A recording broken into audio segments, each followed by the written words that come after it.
Okay, mga kamatis, mga kaibigan, this is a very sensitive topic and medyo komplikado kasi yung mathematics nito. So, well, I did ask AI kung magkano yung sa tingin niya. Kaso don't worry, ako naman din yung nag-feed ng information. So, alam nyo na ah, kung paano, kung natama yung proseso natin of determining kung magkano yung budget natin sa pang-araw-araw para masabi na okay yung pamumuhay mo in terms of food. Okay, so ganito. Ngayon, etong siraulong NEDA na to, sabi nilang ganun, 21 pesos lang daw or around 64, 65 pesos per day ang iyong budget para tawagin kang hindi food poor. Ngayon, mali yun, okay? Obviously, alam naman natin lahat na hindi totoo yun dahil based from experience natin, ano ba mabibili mo sa 21 pesos, okay? Bibigyan kita ng 65 pesos ngayon and pabibilihin kita ng pagkain, ano ang mabibili mo doon? Halos wala na, di ba? Isang meal lang siguro yun, swerte ka pa.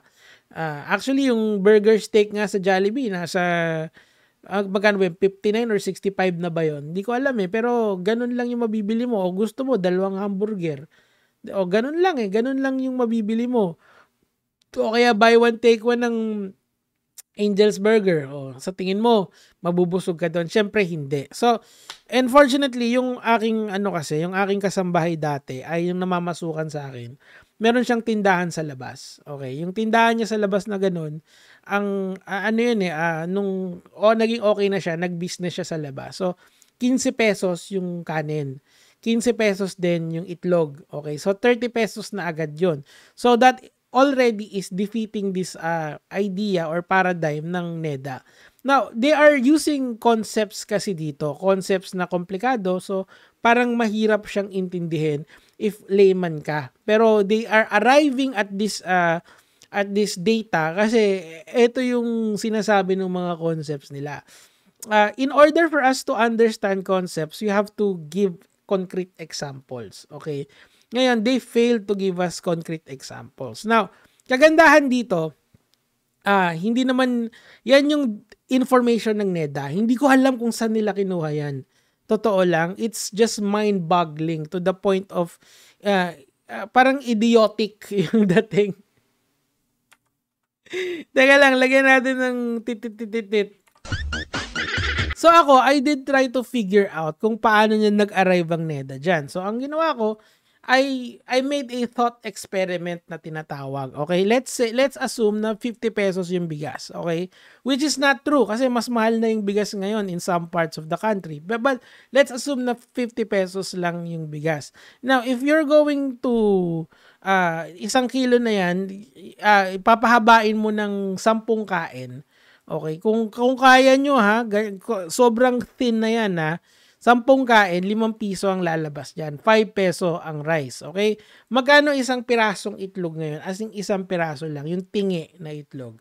Around 12 pesos, diba? Or 15. Or ganyan natin. So, this is 17 pesos. Okay? Bibili ka ng mantika. Another 5 pesos, diba? So, or 4 pesos. Yung konting-konting mantika lang talaga. Yung gabulbul yung dami.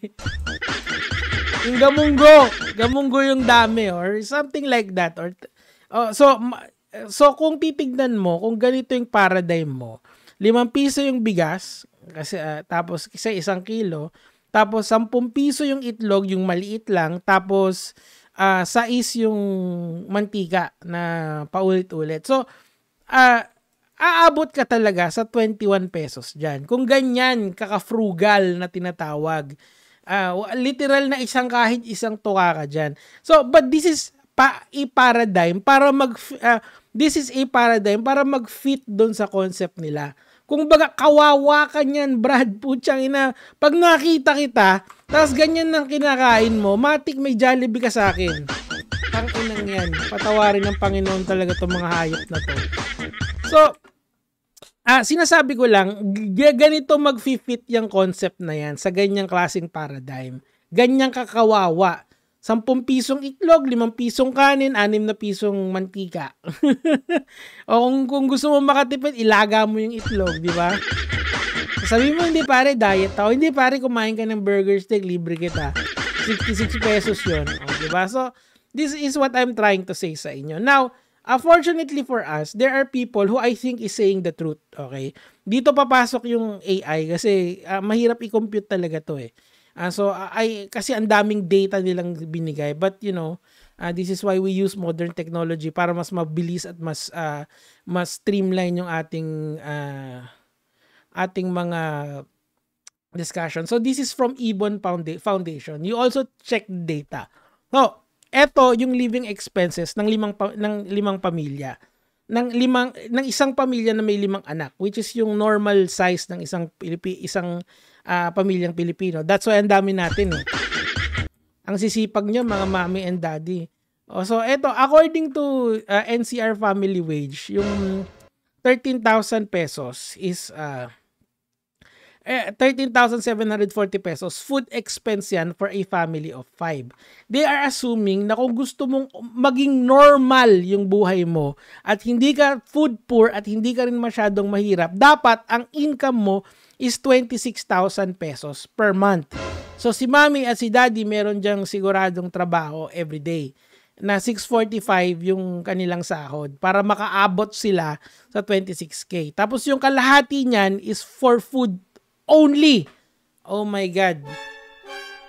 Diba 13,000 eh, kalahati ng 26,000 eh, di 13,000 kinang ina, diba? So all I'm saying mga kamatis, mga kaibigan, is that life in the Philippines is very, very hard. Now, this is where I used AI para i-analyze yung mga information galing dito sa dalawang website na to. So the first thing I did was in-input ko yung mga bullshit galing sa NEDA kasi I do not wish to read yung NEDA report kasi alam ko na katangahang malaki yun. Hindi ko alam talaga, men. Like, it's an insult to common sense.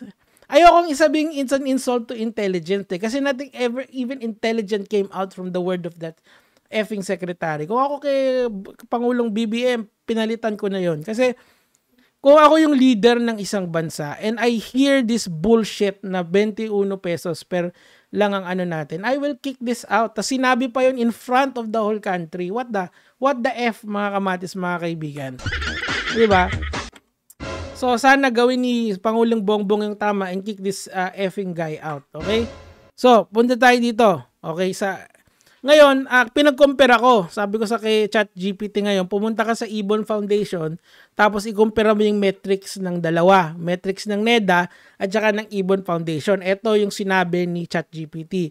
Ibon Foundation provides more realistic perspective in the metrics in the Philippines. Okay, according to Ibon, the rising food prices, stagnant wages were severely impacted the poorest Filipinos. 'Di ba? So, according to them, ito na ngayon yung 1,200 yung kailangan mo per day if you have if you are a family of 5, all right? So nakakainis eh. Buti na lang talaga may AI. Kumbaga companion ko to eh. Okay, tinanong ko siya, in Ibon's POV, how much a meal per day? According to Ibon's Foundation, babasahin ko na lang the realistic cost of meal per person per day is significantly higher than the government's threshold of 21.3. Patawarin kayo kung saan nyo hinuhugot yan. Kaya pala si Gadon sinasabi na poverty is just an illusion. Ano ba yan? BBM! Tanggayin nyo na yung mga ilang yan! Kasi ako naman, I'm always trying, fair lang tayo sa gobyerno. If may nagawang maganda, di purihin natin. If masama, di i-criticize natin. Ganun talaga, freedom of speech and expression. Ibon suggests that to meet the basic nutritional requirements and cover the actual cost in the current economic climate, okay, ito na. A more realistic figure would be 42 pesos and 50. Around 50 pesos, 'di ba? Meron ka ng Yum Burger diyan. Burger ka sa akin. Meron ka ng isang latang sardinas. 'Di ba? Meron ka ng isang kanin, 'di ba? Kasi si Ate 15 pesos yung kanin niya. Tapos The rest, pambili mo ng sardinas. Protein, carbohydrates, tsaka fats. Okay? Amounting to 100, ito ang kailangan mo per day. 127 pesos and 50 per day for 3 meals. Okay? Ibig sabihin, ang kailangan mo at least 130 pesos. Napakalayo niyan. Ilan yon? 6 times or 6.5 more than dun sa NEDA data. Okay? Kasi ayokong imanumanot to eh. Meron namang ChatGPT para tulungan ako. This calculation reflects the impact of inflation, particularly on food prices, based on more accurate representation of what needed a person to maintain a basic healthy diet in the Philippines. Ayun! Di ba? Oh, yung mga yung Jormel meal na tinatawag ko, isang kanang tuna, isang kanang kanin, yun, may protein ka na, may fats ka na, may omega-3 ka pa. Di ba? So, yun yung kailangan mo per day. At least 50 pesos. Kung i-round up natin to, realistically, 150 pesos per day ang kailangan mo. Di ba? Hindi kung saan mang impyerno nila hinugot to, puta, ibalik na nila. Kawawa ang Pilipino dyan, men.